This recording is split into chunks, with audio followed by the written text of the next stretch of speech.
साहित्य निधि में सुनिए देश की अग्रगण्य लेखकों में एक मृदुला गर्ग जी की लिखी हुई कहानी दो एक फूल। प्रस्तुत है कहानी दो एक फूल। ओ भाई, साड़ी काट कर भी कोई पैसा कमाता है? कह शांतम्मा जोर से हंसती। इसमें हंसने की क्या बात है? डॉक्टर मालती शर्मा ने पूछा। लोग कढ़ाई की साड़ियाँ खरीदना चाहते हैं, तुझे कढ़ाई आती है तो बनाकर बेचने में हर्ज क्या है? मैं तो खाली बखत में बैठी फूल निकाला करती थी जी। तुम बोली साड़ी पर बना, मैं बना दी। वो क्या पैसा कमाने के वास्ते? शांतम्मा अभी भी हंस रही थी। ठीक है शांतम्मा, पर तू जो कसीदा करती है वो खाली वक्त में बैठ फूल निकालने जैसा नहीं है। वो इतना सुंदर है कि लोग बहुत पैसा देकर खरीदना चाहते हैं। कम ही लोग ऐसी कसूती कर सकते हैं। मालती शर्मा की समझ में नहीं आ रहा था कि किन शब्दों में शांतम्मा को समझाए कि वो जो कसीदा करती है मामूली चीज़ नहीं है। वो उस प्राचीन और परिष्कृत कला का भाग है जिसे कर्नाटक कसूती के नाम से जाना जाता है और जो देश से लुप्त होती जा रही है। कर्नाटक में अब इन्हें गिने लोग महीन कसूती का काम करते हैं। अपने फूल निकालने के लिए कला जैसा भारी शब्द का प्रयोग सुनकर वो खिलखिलाकर हंस देगी बस। ना भाई, उसने कहा, मेरे को शौक़ होता तो करती। तुम बोली तुमको साड़ी होना तो बना दी, पर सब कोई के वास्ते नहीं, पेट भरने को नहीं करना भाई। तब क्या करेगी? वही झाड़ू झटका चौका बर्तन। शांतम्मा मधुर मुस्कुराहट के साथ बोली। डॉक्टर मालती शर्मा अचरज से उसे देखती रह गई। मालती मैसूर के इस छोटे से कस्बे बागलकोट में नई आई है। उसने हाल में मैसूर मेडिकल कॉलेज से MBBS किया है। बागलकोट के सरकारी अस्पताल में लेडी डॉक्टर की जगह खाली थी, सो सौभाग्य से उसे मिल गई। शुरू में बड़े शहरों में नौकरी मिलनी मुश्किल होती है। छोटे कस्बे से ही संतोष करना पड़ता है। छोटे कस्बों को भी ज़्यादा तालीमशुदा तजुर्बेकार डॉक्टर नहीं मिल पाते, इसलिए मालती शर्मा और बागलकोट ने एक दूसरे को बिना मीन मेक निकाले अपना लिया था। वहाँ आते ही डॉक्टर मालती शर्मा को एक औरत की ज़रूरत हुई जो उसके छोटे से घर को झाड़ बुहार दे, 2-4 बर्तन और कपड़े धो दे। इधर उधर कहने पर एक दिन पड़ोसन की नौकरानी शांतम्मा को ले उसके पास पहुँची थी। पहले पहल शांतम्मा को देख मालती को लगा इस स्त्री को झाड़ू बुहारू और कपड़े बर्तन धोने जैसे छोटे काम करने को कहना असंभव है। उसके अंग प्रत्यंग से ऐसी सुसंस्कृत गरिमा फूट रही थी कि मालती ठगी सी रह गई। फिर संभल कर झिझकते हुए पूछा, क्या काम कर सकती हो? उत्तर देते शांतम्मा जरा नहीं झिझकी। झाड़ू झटका चौका बर्तन जो तुम बोलो, मीठी हंसी के साथ कहा। वो अपनी देह के उस वैभव से अनभिज्ञ थी जिसने मालती को असमंजस में डाल दिया था। न उसे तीर की तरह सीधी तनी अपनी ऊंची देह का महत्व ज्ञात था, न गर्व से टिकी लंबी गर्दन या चौड़े कंधों का, न दूसरे की आंखों में आंखें डालकर देखने वाली अपनी दृष्टि की निर्भय एकाग्रता में उसे कुछ विशेष नजर आया था। 30 रुपये महीने पर शांतम्मा मालती शर्मा के यहाँ काम करने लगी। मालती ने पाया कि नीची छतों, तंग खिड़कियों और छोटे नीले दरवाज़ों वाले उसके 2 कमरों के घर में निखार आ गया है। जब शाम 6 बजे वो अस्पताल से लौटती तो देखती धुल पुंज कर सारा घर शीशे की तरह चमक रहा है। बाहर के छोटे से बरामदे में किन्हीं दक्ष हाथों ने कलात्मक रंगोली सजा दी है जिससे गंदला सीमेंट रंग का फर्श नन्हे बगीचे की तरह खिल उठा है। सुख की सांस ले वो अंदर जाती। गर्मा गर्म चाय का प्याला लाकर शांतम्मा उसे पकड़ा देती, साथ में अपने हाथ से बनाया कोई दक्षिणी व्यंजन, चिवड़ा, चकली या उपमा। मालती खा पी चुकती तो शांतम्मा कहती, अब चलूँ भाई, अंधेरा होने पर मेरे को अकेले जाना होगा तो मेरा मर्द डरेगा। कह कर वो खिलखिला देती। मालती भी मुस्कुरा देती। अकेली जाएगी शांतम्मा और डरेगा उसका मर्द? इस बात में उसके लिए हंसी का ठीक क्या कारण है वो समझ नहीं पाती थी, पर हंसी में साथ दिए बगैर नहीं रह सकती थी। वो जाने की तैयारी करती तो मालती देर तक उसकी पीठ निहारा करती और सोचती, लंबी तनी काया होने पर जो आकर्षण चिकने सांवले रंग में आ समाता है, गोरे रंग में कदापि नहीं आ सकता। फिर सोचती, नहीं, करिश्मा लंबी तनी देह का नहीं, निर्भीक दृष्टि और मोहक मुस्कान का है। फिर अपने को झिड़क कर सोचती, कुछ नहीं है। शांतम्मा सांवले रंग और चुस्त देह वाली एक साधारण औरत है जो उसे सिर्फ इसलिए आकर्षक लगती है क्योंकि वो उसका घर साफ सुथरा और सजा धजा कर रखती है। वही साफ सुथरापन उसके अपने शरीर से भी झलकता है। मालती देखती आ रही है, उसके पास कुल 2 धोतियाँ हैं, लाल पाड़ और लाल पल्लू वाली हरे रंग की और एक और नीले रंग की। उन्हीं को दोहराती रहती है। फिर भी आज तक उसने उसे मैली धोती पहने नहीं देखा। साफ तो होती ही है, उसके रंग की चमक भी ज्यों की त्यों बनी रहती है। मालती को ये धीरे धीरे पता चला था कि उस इलाके की तमाम औरतें वैसी ही लाल पहाड़ और लाल पल्लू वाली रंगीन सूती साड़ियाँ पहनती हैं। हरे, नीले, नारंगी और जामुनी रंग की वे साड़ियाँ बागलकोट के निकटवर्ती गांव इलकल में बनती हैं और रंगों की शोखी और टिकाऊपन उनकी खासियत है। एक दिन अस्पताल से जल्दी लौट आने पर उसने देखा रसोई घर में बैठी शांतम्मा फीके कपड़े के छोटे से टुकड़े पर रंग बिरंगे महीन फूल गाड़ रही है। रेशमी धागे से निकाले गए फूल रत्न जड़ित आभूषणों की कलापूर्ण नक्काशी को मात दे रहे हैं। मालती मुग्ध होकर देखती रही। कसीदा काटना उसका खास शौक है। फुर्सत के लम्हों में स्टेथोस्कोप के बजाय सुई हाथ में लेकर कपड़े पर रंगीन धागों का खेल रचाने में सुकून मिलता है। अपने देश के विभिन्न प्रदेशों के पारंपरिक कसीदों के बारे में उसे काफ़ी जानकारी है। पंजाब, सौराष्ट्र, बंगाल, कर्नाटक के कसीदों में कर्नाटक कसूती ने सबसे अधिक प्रभावित किया है, पर उसके बहुत कम नमूने देखने को मिले हैं। यहाँ आने पर सुना था 80 मील दूर धारवाड़ में एक संस्था है जो गरीब औरतों से साड़ियों पर कसूती करवाकर महानगरों में बेचती है। वो जाकर देख आई थी। साड़ियों के दाम इतने ज़्यादा थे कि खरीदने की हिम्मत नहीं पड़ी थी। अब उसी कसूती का कहीं अधिक परिष्कृत रूप अपने रसोई घर में देख रही थी।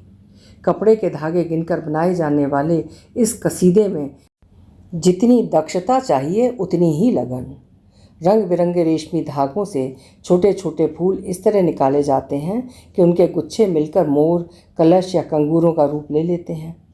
शांतम्मा तल्लीन होकर फूल निकाल रही थी और मालती शर्मा मुग्ध होकर उन्हें कपड़ों पर खिलते देख रही थी।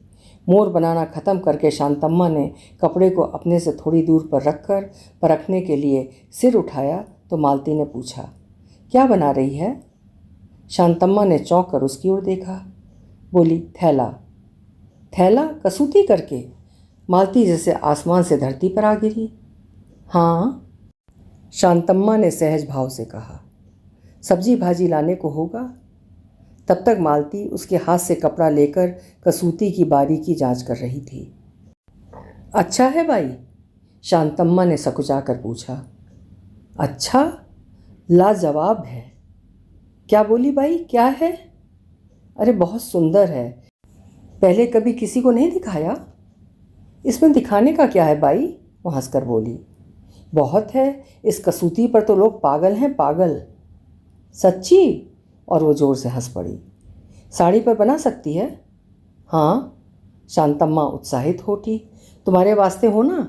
इलकल की साड़ी लाना भाई, सफ़ेद नहीं तो काली, ऐसी जैसी मैं पहने हूँ, पर इससे बढ़िया और महीन कपड़ा। तुम पर कितनी अच्छी लगेगी भाई। बना के दूंगी तो पहनोगी ना? बनाएगी? वक्त बहुत लगेगा।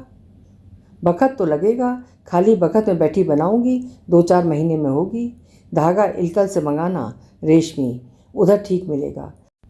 साड़ी की किनारी से बनाते ना वो लोग, इधर कभी मिलता कभी नहीं, दाम भी जास्ती होता।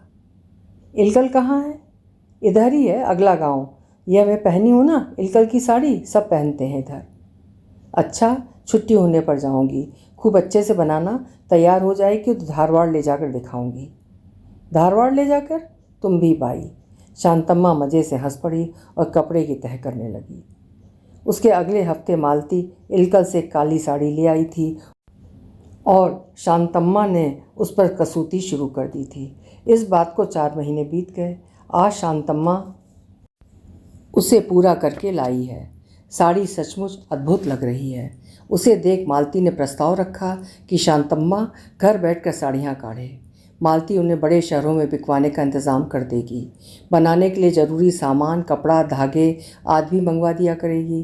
पर शांतम्मा है कि बराबर हंसे जा रही है। साड़ी काटकर पैसा कमाने की बात उसके गले नहीं उतर रही है। मालती ने एक बार फिर कहा, झाड़ू झटका करके पैसा कमाना ठीक है, कसूती करके नहीं। हाँ, वो शौक के लिए जो करती हूँ, शांतम्मा ने सहजता से कहा। मालती की समझ में उसकी बात आने लगी थी। उसे लगा शांतम्मा कसूती के कला के तत्व को उससे ज़्यादा जानती है, तभी उसे बेचने के लिए तैयार नहीं है और ना किसी की देख रेख में बनाने के लिए। फिर भी अपनी योजना एकदम छोड़ना नहीं चाहती थी। पिछले 10-15 दिन से जो बात नज़र में आती रही है, उसी का सहारा लेकर उसने पूछा, तुझे बच्चा होना है ना? हाँ बाई, शांतम्मा ने सलज मुस्कुराहट के साथ कहा। मुझसे कहा क्यों नहीं? डॉक्टर हूँ, तुझे देख लेती। देखने को क्या है बाई? वो उदास हो गई। उसकी उदासी देखकर मालती ने कहा, इसीलिए कहती हूँ, बच्चा जब तक बड़ा हो आराम से घर बैठकर कसूती कर, झाड़ू झटका करके क्यों हलकान होना, और बच्चे को भी करना। बच्चे का क्या करना बाई? शांतम्मा की उदासी और गहरी हो गई। 2 बार पहले हुआ पर रहा नहीं। रहा नहीं मतलब बीच में गिर गया? नहीं, हुआ तो ठीक, पर महीना 2 महीने बाद चला गया। बदन पर फोड़े निकले और ख़त्म। फोड़े निकले थे? डॉक्टर को दिखलाया था? हाँ भाई, इसी अस्पताल में लाई थी, पर कुछ हुआ नहीं। मेरा मर्द बोलता है तेरे कर्म खराब हैं जो बच्चा नहीं रहता, तेरा पाप फलता है उसके बदन पर। शांतम्मा उस दिन को याद करके साड़ी का पल्लू मुंह पर डाल जोर से रो दी। 1 साल पहले की बात है। बच्चे को अस्पताल छोड़ शांतम्मा पति को लिवाने घर आ गई थी। उसका ख्याल था रोज़ की तरह आज भी फ़कीरप्पा घर जल्दी आएगा। जब से बच्चा हुआ है वो फैक्ट्री से सीधा घर आता है। बाहर से मुन्ना बेटा की रट लगाते अंदर घुसता है और बच्चे को बाहों में लेकर उछाल देता है।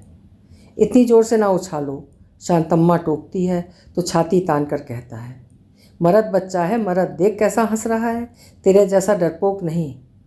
उस डरपोक शब्द में इतना प्यार घोल देता है कि शांतम्मा निहाल हो जाती है।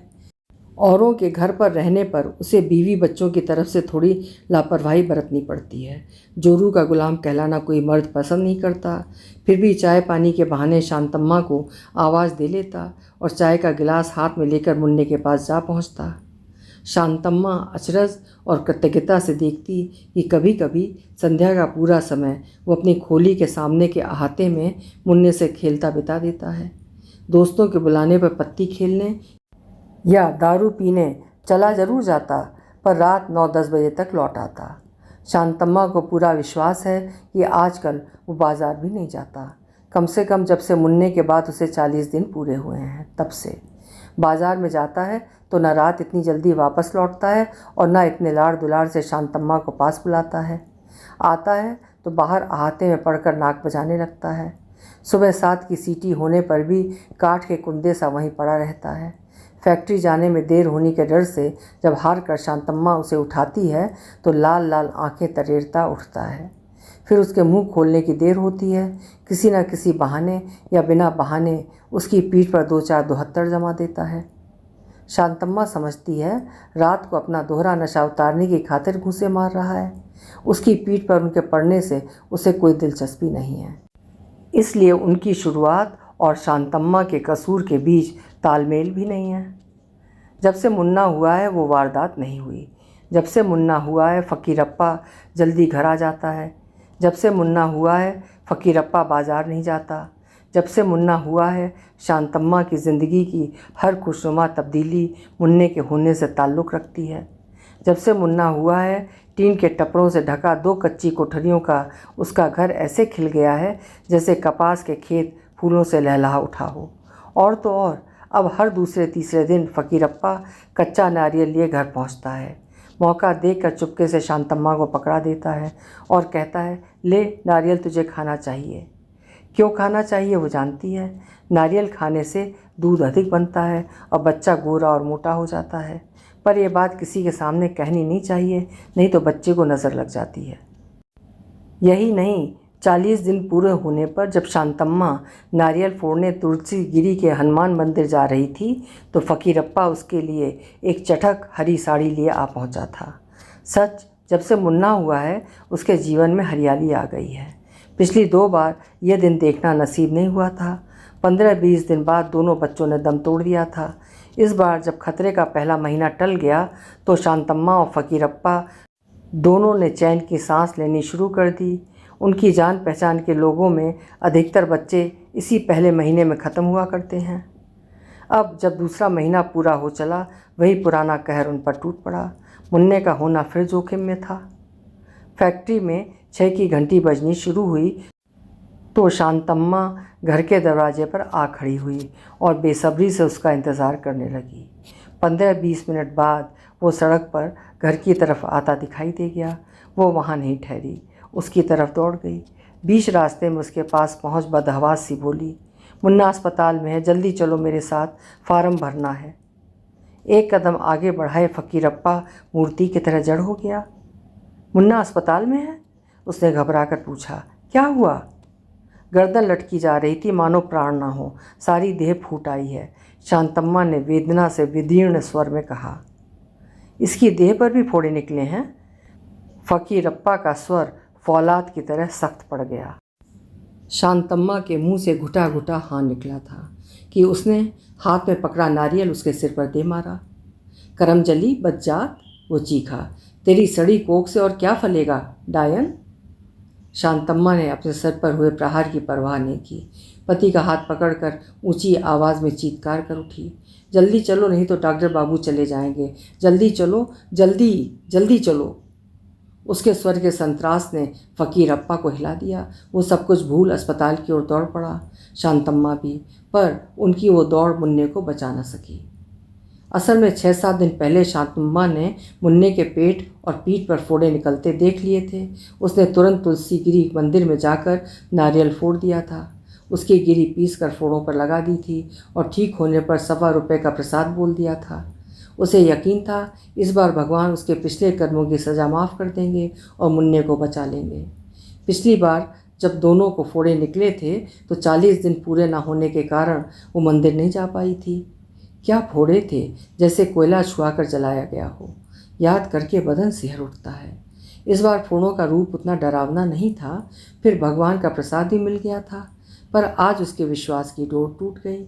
मुन्ने ने सारा दिन दूध पानी कुछ ना लिया और शाम तक गर्दन लटका दी। जब सास को साथ ले उसने सरकारी अस्पताल की शरण ली, कोई लाभ ना हुआ। जिसके डर से इतने दिन उसने फोड़ों की बात घर में किसी से नहीं कही थी, वही भयानक सच उसके सिर पर आ गिरा। अगले दिन शांतम्मा के जीवन की हरियाली और खुशहाली अपनी नन्ही मुट्ठियों में समेट मुन्ने ने आंखें मूंद लीं। उसकी मृत्यु से फकीरप्पा जितना व्यथित हुआ उतना ही लज्जित भी। एक भी स्वस्थ बेटा न पैदा कर सकने को वो नामर्दगी की निशानी मानता था। विश्वास करता था कि उसके नाते रिश्तेदार और पड़ोसी भी ऐसा मानते हैं। इस हीन भावना से मुक्ति पाने का सिर्फ एक उपाय था, दोष शांतम्मा के सिर मढ़कर उसे मार पीट कर अपनी मर्दानगी कायम रखने की कोशिश करना। मुन्ने को ज़मीन में गाड़ने के अगले दिन से वो इस कोशिश में लग गया। उस रात वो खूब देर से घर लौटा और आते ही भीतर बैठी शांतम्मा को खींचकर बाहर अहाते में ला पटका और गालियाँ बकते उसके पीठ पे दनादन लाते मारने लगा। चुड़ैल, अभी कितने बच्चों को खाएगी? हरामजादी, तेरे कर्म सड़े हैं, तेरा बदन सड़ा है, तेरा पाप फलता है बच्चों की देह पर। हरामजादी, कुल्टा, डायन। हर गाली के साथ उसकी आवाज़ बुलंद होती गई, हर वार के साथ उसके प्रहार निर्दयी होते गए। फकीरप्पा की मर्दानगी साबित होती रही। गाजगिरी इमारत सी शांतम्मा उसके पैरों के पास पड़ी रही। देवर, ननद, ससुर, पड़ोसी सब खड़े खड़े उसे पिटता देखते रहे। दूसरी पत्तल की जूठन घर लाएगा और सड़ान नहीं उठेगी? कह सास आराम से दीवार के सहारे टिक कर वो हिंसक तमाशा देखती रही। शरीर पर आघात सहते सहते शांतम्मा के मन की व्यथा तन की यातना से ऊपर उठकर फकीरप्पा के हृदय की कुंठा से जा मिली। उसकी रोती देह कलप उठी, सूनी आंखें आंसू पी गईं। उसने समझ लिया बच्चे का मरना उसके पापों का दंड भर था, प्रायश्चित नहीं। प्रायश्चित वो पिटके कर रही है। अब जाकर उसे अपने बच्चे की मौत पर रोने का अधिकार मिला है। धीरे धीरे शांतम्मा के रोने का उफान कम हो चला। साड़ी के पल्लू से मुंह पोंछकर वो निढाल बैठी रही। मालती ने उसे चुप कराने का प्रयास नहीं किया था। शरीर पर फोड़े और बच्चे की मौत, उसकी डॉक्टरी बुद्धि उसी के निरूपण में लगी हुई थी। कल अस्पताल चलना, तेरा खून टेस्ट करूँगी। सोच विचार कर उसने कहा। असल में बागलकोट के छोटे से अस्पताल में खून टेस्ट करने की सुविधा नहीं है। मालती ने पास के बड़े शहर बेलगाम के एक प्राइवेट क्लिनिक में बंदोबस्त कर रखा है। जब ज़रूरत होती है खून वहाँ भिजवा कर टेस्ट करवा लेती है। शांतम्मा का खून वहीं भेज दिया और रिपोर्ट आने का इंतज़ार करने लगी। अपने मन को दिलासा देती रही कि नौसिखिया होने के कारण वो घबरा उठी है, वरना चिंता का कारण नहीं है। कस्बे की स्त्रियों के प्रसव में या प्रसव के कुछ दिन बाद शिशुओं की मौत होना आम बात है। मालती नौसिखिया जरूर है, पर नादान नहीं। वो जानती है बच्चों की मौत के साथ और कई खतरनाक चीज़ें हैं जो इन लोगों की ज़िंदगी में आम तौर पर पाई जाती हैं। इसीलिए बार बार अपने को समझाने के बावजूद उसकी बेचैनी बनी रही। 3 दिन बाद खून की जांच रिपोर्ट बेलगाम से आ गई। लिफाफा हाथ में लेकर मालती देर तक बैठी रही। हाथ की हल्की चेष्टा से लिफाफा खुल जाता और समाचार पढ़ने को मिल जाता, पर जानबूझकर उसने प्रयत्न नहीं किया। आंखें बंद करके प्रार्थना करती रही कि उसमें वो लिखा ना मिले जिसके ख्याल से वो डरती आई है। जैसे उसकी मनोकामना से अब भी लिफाफे के अंदर का मजमून बदल सकता था, पर इस तरह कितनी देर बैठा रहा जा सकता था। उसने अपने को झकझोरा और लिफाफा खोलकर रिपोर्ट बाहर निकाली, पढ़ी और सन्न बैठी रही। जो सोचा था सही निकला। Blood test positive, syphilis present. डॉक्टरी भाषा में छोटा सा कटा कटा वाक्य। सिफिलिस मौजूद, रक्त कणों में सिफिलिस मौजूद, रक्त कणों में, जैसे उनका अस्तित्व टेस्ट ट्यूब में डले चंद कतरे खून तक सीमित हो, पर ऐसा नहीं है। वो खून शांतम्मा की रगों में बह रहा है। उसी खून से पलकर उसकी देह से बच्चा जन्म लेगा। पैदा होने से पहले सिफिलिस की वेदी पर बलि होने वाला एक नन्हा प्राणी। जरूरी नहीं है कि 1 माह, 2 माह या साल में मौत उसे आ दबोचे, पर इसका ये मतलब नहीं है कि वो शिकारी के पंजों से छुटकारा पा जाएगा। वो जिएगा तो शरीर में कोई ना कोई विकार लेकर। लड़की हुई तो बची रहेगी, पर वंश के उत्तराधिकारी लड़के को इस पैतृक दाय से मुक्ति शायद ही मिले। और शांतम्मा, उसकी आंखों के सामने उसकी आज की कंचन काया की जगह वो विकृत देह साकार हो उठी जो 5-6 साल बाद होगी। भव्य अट्टालिका टूटकर खंडहर हो जाती है, तब भी उसके वैभव के कुछ चिन्ह बाकी बचे रहते हैं। पर उसमें फफूंद लग जाए, वो सड़गल कर लिज लिज करती ज़मीन पर लुढ़कती फिरे तो कौन कह सकेगा वो कभी आसमान को चुनौती देती सीधी तनी खड़ी आलीशान इमारत थी। कौन विश्वास कर सकेगा कि ये औरत, जिसका व्यक्तित्व आज चंदन की तरह घर भर को सुवासित किए है, ऐसी विभत्स बीमारी के कीटाणु अपने भीतर पाल रही है। मालती की आंखें गीली हो आईं। उसने सख्ती से रगड़कर उन्हें सुखा दिया। कमज़ोर पड़ने से काम नहीं चलेगा। शांतम्मा को निरोग करना होगा। सिफिलिस का इलाज ना हो ऐसी बात नहीं है। डॉक्टर मालती शर्मा जानती हैं कि प्रारंभिक अवस्था में उसका इलाज सीधा और सहज है। पेनिसिलिन के इंजेक्शन के एक कोर्स से वो ठीक हो सकती है, बशर्ते कि दोबारा ना हो। पर इसके लिए शांतम्मा का ही नहीं, उसके पति का भी इलाज करना होगा। वो जानती है खून की जांच कभी कभी पूरी तस्वीर नहीं दिखलाती। उसे साफ करने के लिए दोनों को और टेस्ट देने होंगे। उन्हें बेलगाम भेजना होगा। क्या शांतम्मा का पति मालती शर्मा की हिदायतों की कदर करेगा? जो हो, कोशिश करके देखनी होगी। उसने सिस्टर को बुलाकर बाकी काम समझाया और 4 बजे अस्पताल छोड़कर घर आ गई। देर तक शांतम्मा की समझ में कुछ नहीं आया। क्या बोली बाई, क्या बोली बाई? बार बार यही दोहराती रही। फिर हल्के से हंसकर कंधे झटक कर बोली, मेरे को जान को क्या करना, तुम डॉक्टर हो, दवाई दो, मैं लूँगी। सिर्फ तुझे दवाई देने से कुछ नहीं होगा शांतम्मा, मालती ने जोर देकर कहा। तेरे मर्द का भी इलाज करना होगा। मर्द का भाई? उसका चेहरा फक पड़ गया। गर्भ हुए 3 माह होने को आए, पर अब तक फकीरप्पा से छिपा रखा है। तुलसी गिरी के मंदिर में नारियल फोड़कर मन्नत मान आई है। उसके आगे क्या करे नहीं सूझा है। अगर गर्भ के साथ अपनी बीमारी का जिक्र उससे करेगी तो क्या कहेगा? वो जानती है, कहेगा बीमारी तेरे को है, लगाती मेरे को है। तेरा बदन सड़ा है तभी बच्चा नहीं रहता, तेरा पाप फलता है उसके बदन पर। कहेगा तो ठीक कहेगा। शांतम्मा भी यही सोचती है।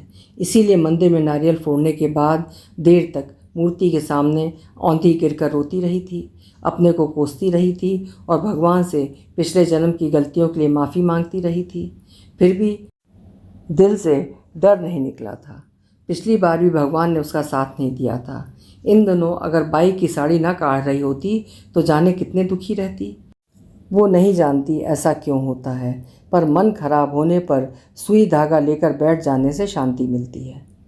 पिछले वर्ष बच्चे की मृत्यु के बाद भी जब हृदय अपने पाप और संताप का बोझ सहने से इनकार कर देता था, जब उसकी अतृप्त कोख और कुंठित देह हाहाकार कर उठती थी, वो इसी सुई धागे का सहारा लेती थी। पर तब कपड़े पर दो एक फूल खिलते ही सास आकर ताना मार जाती थी, क्या औरत है तू, अभी बच्चा मरा, अभी फूल होना तेरे को। उसका हाथ वहीं थम जाता और कई दिन उठ ना पाता। कल बुलाकर ला अपने मरद को। उसने सुना मालती कह रही है, मैं उससे बात कर लूँगी। हाँ, उसने चौंक कर कहा, पर तुम उसको बुरा मत बोलना भाई। बुरा कुछ नहीं बोलूँगी भाई, मालती ने नरम स्वर में कहा। समझा कर कहूँगी, मेरी बात मानेगा तो बच्चा ठीक रहेगा। सच्ची भाई, ठीक रहेगा? शांतम्मा का मुख चमक उठा। जरूर रहेगा, मालती ने कहा। मैं लाऊंगी उसको, जैसे भी हो लाऊंगी। मुन्ना रहता है ना तो वो मेरे को बहुत चाहता है, कह शांतम्मा नई दुल्हन की तरह शर्मा गई। क्या करता है तेरा मर्द? मालती ने पूछा। फैक्ट्री में खलासी है। सीमेंट फैक्ट्री में? कितना कमा लेता है? 300। फिर तू 30 रुपये महीने पर काम क्यों करती है? तुम भी बाई, वो उसकी नासमझी पर हंस दी। वो कमाता है तो खर्चा भी तो है उसका। क्या खर्चा है? दारू पीने का? थोड़ी तो मर्द को चाहिए ना भाई, पर खाली वो नहीं, महीने के पहले दिन 100 और 50 पठान ले लेता है सूद के। रुपया उधार लिया था क्या? हाँ, 400। 400 पे 150 रुपये हर महीने सूद कैसे होता है? मालती ने कहा। शांतम्मा फिर हंस दी। होता है भाई। उधार लिया क्यों था? उसकी बहन का ब्याह था।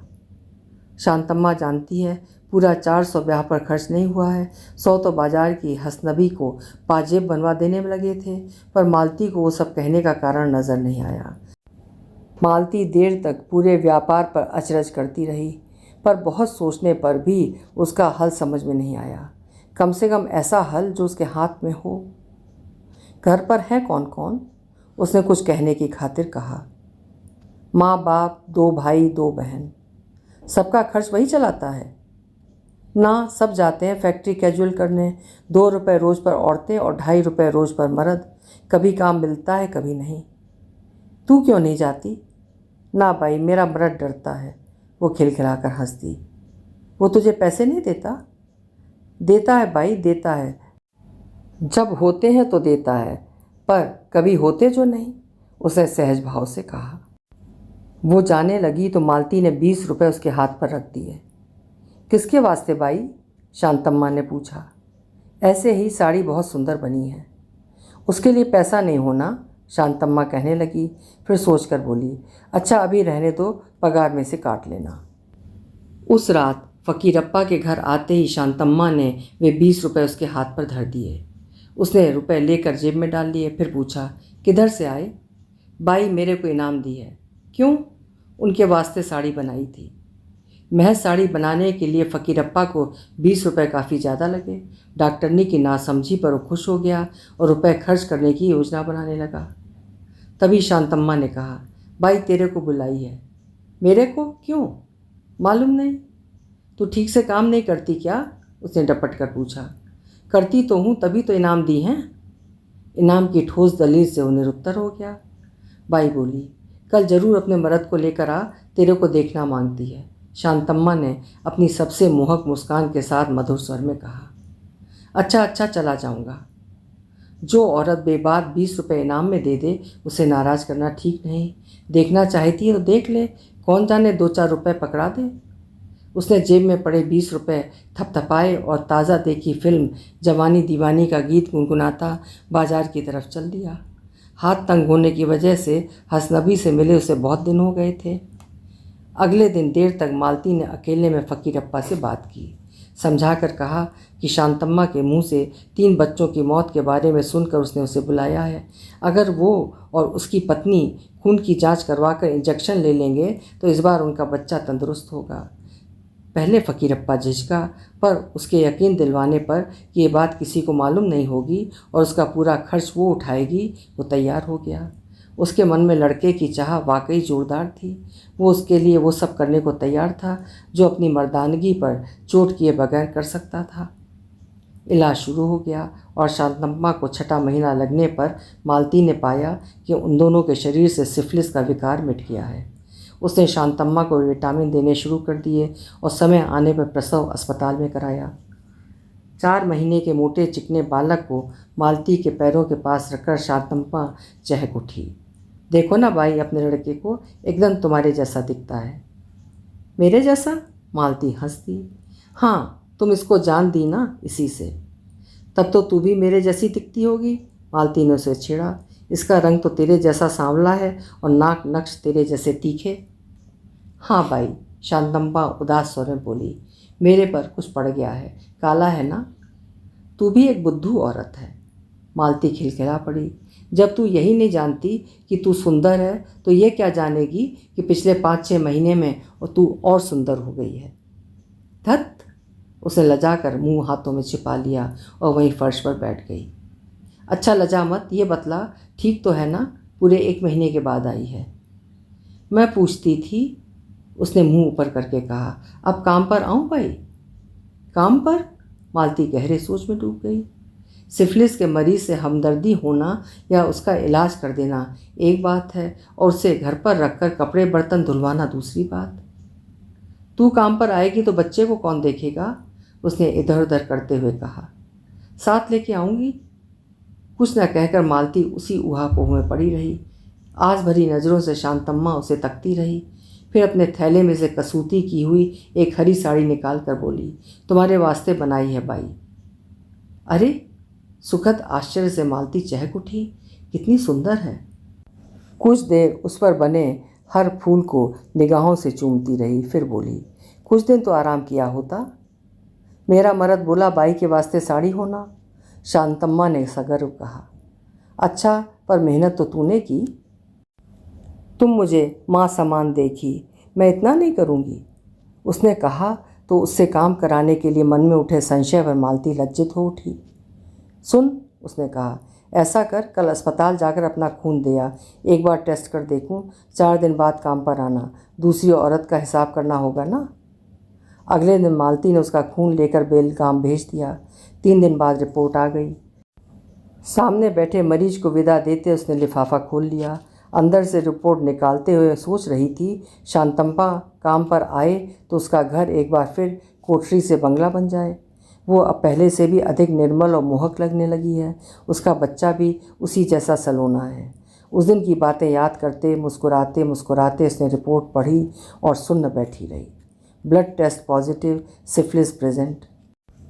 अविश्वास के साथ उसने दोबारा तिबारा बार बार पढ़ा, पर शब्द ज्यों के त्यों बने रहे। डॉक्टर के नाते मालती को आश्चर्य नहीं होना चाहिए था। इंजेक्शन लगाते वक्त भी वो जानती थी कि सिफिलिस का इलाज सीधा और सहज है, बशर्ते वो दोबारा ना हो। वो बशर्ते कितनी जोखिम की चीज़ है ये भी जानती थी। इसके लिए शांतम्मा और उसके पति का इलाज ही नहीं करना होगा, ये भी देखना होगा कि पति शांतम्मा को दोबारा दूषित ना करे, यानी स्वयं दोबारा दूषित ना हो। केवल डॉक्टर मालती शर्मा की हिदायतें उसे नहीं बचा सकती। वास्तव में शांतम्मा के प्रति उसके मन में जो मोह था उसी ने उसे अत्यधिक आशावादी बना दिया था। वरना वो जानती है कि बचे रहने के लिए उसे या तो पति बदलना होगा या पति की आदतें। चपरासी भेजकर मालती ने उसी वक्त शांतम्मा को घर से बुला भेजा और सारी बात कह डाली। मेरी तकदीर, माथे पर हाथ मारकर शांतम्मा ने कहा, वहीं धरती पर बैठ गई। सूरजमुखी सा खिला उसका चेहरा काला पड़ गया और मालती को उसके बदन से मुर्दा जिस्म की बास आने लगी। तू ऐसे आदमी के पास रहती क्यों है? उसने कहा। वो औरों के पास जाकर बीमारी लाएगा और तुझे देगा। तू मेरे पास रहे, कमा खा, तुझे कमी किस बात की है? शांतम्मा के मुख पर दयनीय पर मृदुल मुस्कुराहट खिलाई। कैसे होगा बाई? उसने धीरे से कहा। जैसा भी हो मर्द है, बस इसीलिए उसके पास रहकर सड़ सड़ कर मरना होगा। मालती ने दुखी स्वर में फटकारा। दूसरा कर ले, तुम लोगों में तो बुरा नहीं मानते। शांतम्मा कुछ देर चुप रही, फिर लंबी सांस खींचकर बोली, पहला एक मर्द था बाई, वो मेरे को छोड़ दिया तो इसको किया। ये फिर भी अच्छा है। वो तो रोज़ रात बाजार जाता था, रोज़ दारू पीकर आता था और रोज़ मेरे को मारता था। ये देखो ना बाई। उसने पीठ से साड़ी का पल्ला हटा दिया। मालती ने देखा ब्लाउज़ के नीचे उसकी कमर एक भद्दे काले दाग से ढकी हुई है। जलती लकड़ी से मारा था एक बार, अब तक निशान नहीं गया। शांतम्मा ने कहा, ये रोज़ नहीं मारता, कभी कभी बहुत गुस्सा आने पर। जब से मुन्ना हुआ है एक बार भी नहीं मारा। उसने याद किया, उन 2 हथौड़ों की बात और है जो कभी कभी उसकी पीठ पर जमा देता है, जैसे आज सुबह 3-4 घूंसे मारकर उसने कहा था, अब सारी उम्र बैठी रोटियां तोड़ेगी या काम पर भी जाएगी। पिछले महीने में ये वारदात कई बार हो चुकी है। शांतम्मा जानती है ये घूंसे वो रात को अपना दोहरा नशा उतारने की खातिर मारता है। उसकी पीठ पर उनके पड़ने से उसे कोई दिलचस्पी नहीं है। जब भी फ़कीरप्पा बाजार में जाता है उसका नशा शांतम्मा की पीठ पर घूंसे जमाए बगैर जाने क्यों नहीं उतरता। जब मुन्ना हुआ था उसका वहाँ जाना कम हो गया था। वो विश्वास के साथ कह सकती है उसके 40 दिन पूरे होने के बाद 1-1.5 महीने तक वो एक बार भी वहाँ नहीं गया। दोबारा जाना उसने तब शुरू किया जब उसे यकीन आ गया कि डॉक्टर मालती का कहा सही है। इस बार मुन्ने के बने रहने में कोई खतरा नहीं है। जब वो समझ गया कि घर पर एक स्वस्थ बेटे का होना निहायत मामूली बात है, फिर भी हाथ तंग होने के कारण जितनी बार चाहता है जा नहीं पाता। शांतम्मा से ज़्यादा इस बात को कौन जान सकता है। 1 महीने से वो उस पर जोर डाल रहा है कि वो दोबारा काम पर जाना शुरू कर दे। 15-20 दिन पहले चटक हरे रंग की 20 रुपये वाली इल्कल साड़ी भी खरीद लाया था और उसे देकर बोला था, बाई के वास्ते साड़ी बना कर रख और देख, इस बार 30 रुपये से कम मत लेना। शांतम्मा ने साड़ी का पल्ला आगे खींचकर कमर ढक ली तो अवाक उसे देख रही मालती के मुंह से बोल निकला, तो फिर मर्द है भाई। शांतम्मा के लहजे में बहस की गुंजाइश नहीं थी। वो जाने के लिए उठी तो मालती ने उसे रोक लिया। 50 रुपये उसकी तरफ बढ़ाकर बोली, ये रख ले। वो किसके वास्ते? ऐसे ही, साड़ी बहुत सुंदर बनाई है तूने। नहीं भाई, उसने दृढ़ स्वर में कहा, उसके वास्ते पैसा नहीं होना, और दरवाजे की तरफ मुड़ गई। मालती उसकी पीठ निहारती रही। उसे लगा उस लंबी तनी देह पर पड़ा काला धब्बा फैलकर गिलाजत के दलदल में बदल गया है, जिसमें शांतम्मा का रूप, लावण्य, प्रतिभा, व्यक्तित्व सब धंस गया है।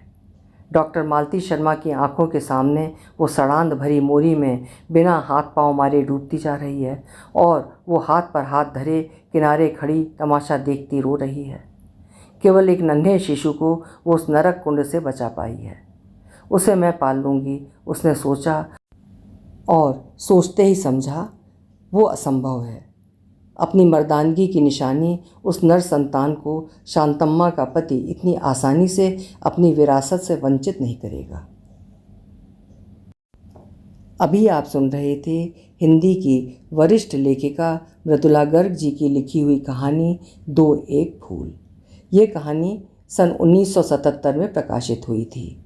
उम्मीद है कहानी आपको ज़रूर पसंद आई होगी। पसंद आई हो तो लाइक ज़रूर करिएगा और चैनल को भी सब्सक्राइब करिएगा। कल फिर मिलेंगे। आपका समय शुभ हो।